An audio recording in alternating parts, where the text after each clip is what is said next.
Lee and Lindsay, Sean Yardley is the CEO of Community Concepts in Lewiston, which is a nonprofit. But before that, he worked for many years at Maine DHHS in Child Protective Services at multiple levels. He says one of the main problems facing employees is case overload, the same problem as it was 20 years ago.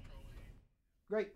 Thanks. Sean Yardley knows the Child Protective Services system inside and out. It was serious. I mean, it was draining. It was invigorating. I felt like I was giving voice to a lot of people that don't have voice. Yardley worked at DHHS for more than 15 years, first as a CPS caseworker, working his way up to regional manager, overseeing 4 counties. He brought his expertise to the classroom, teaching child welfare at UMaine for 26 years.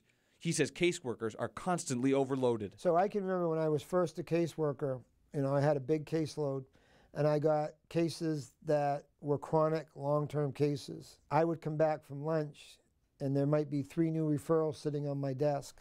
He sometimes had 40 cases on his plate at a time, but could only actively work 7 or 8, meaning so many families and children fell by the wayside. Families that were fully emblazed in the issue of child abuse got our attention, and that meant where there was smoldering fire or a smolder, you'd say, there's something here, but we don't have time.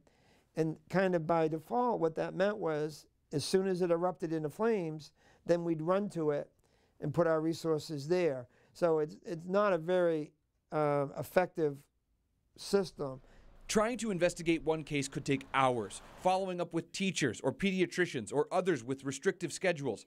He remembers taking dozens of cases home at night as a supervisor just to make sure they could get assigned. In this profession, caseworkers are at the mercy of the situation, not the clock. I never knew if that referral was going to have me knocking on a judge's door at midnight trying to get an emergency order signed because I determined the child was an immediate risk.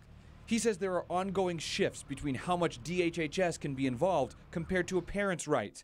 But with the rules constantly changing, it's hard for caseworkers and parents to work together to protect children. If we've got to do such a course correction, then why aren't we paying more attention? I know the governor has spoken recently, and the first question I have is, why did it take this for him to take a look and come out and say that?